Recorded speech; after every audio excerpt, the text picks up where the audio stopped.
भारत 15 अगस्त 2024 को अपना 78वां स्वतंत्रता दिवस मनाएगा। यह वार्षिक उत्सव ब्रिटिश और औपनिवेशिक शासन से भारत की स्वतंत्रता का स्मरण कराता है। देश ने लगभग 200 वर्षों के ब्रिटिश शासन को समाप्त कर 15 अगस्त 1947 को एक स्वतंत्र राष्ट्र के रूप में जन्म लिया। स्वतंत्रता का जश्न मनाने के साथ साथ यह दिन उन अनगिनत स्वतंत्रता सेनानियों, क्रांतिकारियों और राष्ट्रवादियों को भी श्रद्धांजलि देने का अवसर है, जिन्होंने देश की आज़ादी के लिए अपने प्राणों की आहुति दी। यह दिन हर भारतीय के लिए अत्यंत महत्वपूर्ण है और पूरे देश में इसे बड़े धूमधाम से मनाया जाता है। इस वर्ष स्वतंत्रता दिवस की थीम विकसित भारत है, जो 2047 तक भारत को एक विकसित राष्ट्र में बदलने के दृष्टिकोण को दर्शाती है।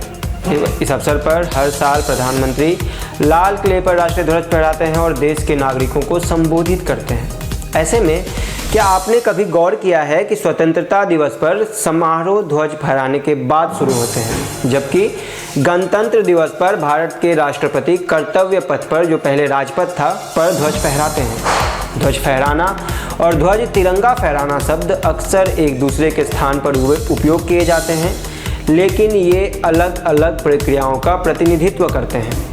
तो चलिए, क्या है दोनों के बीच में अंतर, आज हम इस वीडियो में इसी के बारे में बात करेंगे। नमस्कार, मेरा नाम है अमरदीप और आप देख रहे हैं NN न्यूज़। ध्वज फहराना एक नए राष्ट्र के स्वतंत्र होने का प्रतीक है, जबकि गणतंत्र दिवस पर ध्वज पहले से ही ध्वज पोल के शीर्ष पर होता है, जो एक स्वतंत्र राज्य का संकेत है। स्वतंत्रता दिवस पर तिरंगा झंडे के पोल के निचले हिस्से में बंधा होता है, जिसे प्रधानमंत्री द्वारा ऊपर उठाया जाता है। यह क्रिया ब्रिटिश शासन से मुक्ति और एक स्वतंत्र पहचान की स्थापना का प्रतीक है। राष्ट्रध्वज का यह उठाया जाना देश में एक नए युग की शुरुआत और लोकतंत्र की स्थापना का प्रतिनिधित्व करता है। वहीं 26 जनवरी भारतीय संविधान को औपचारिक रूप से अपनाने का दिन है। गणतंत्र दिवस पर भारत के राष्ट्रपति कर्तव्य पथ पर राष्ट्रीय ध्वज फहराते हैं। ध्वज पहले से ही ध्वज पोल के शीर्ष पर होता है और फूलों के गुच्छे के साथ बंधा होता है, जिसे राष्ट्रपति द्वारा फहराया जाता है। चूँकि भारत पहले ही स्वतंत्र हो चुका था, इसलिए गणतंत्र दिवस पर ध्वज का फहराया जाना देश की स्थापित स्वतंत्रता का प्रतीक है।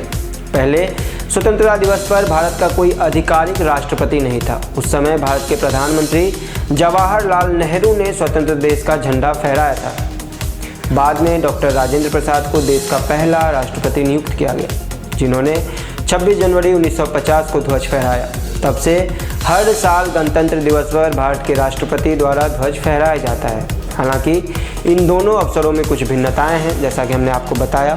दोनों ही भारत की स्वतंत्रता और एक संप्रभु राष्ट्र के रूप में इसकी यात्रा को महत्व के दर्शाती है।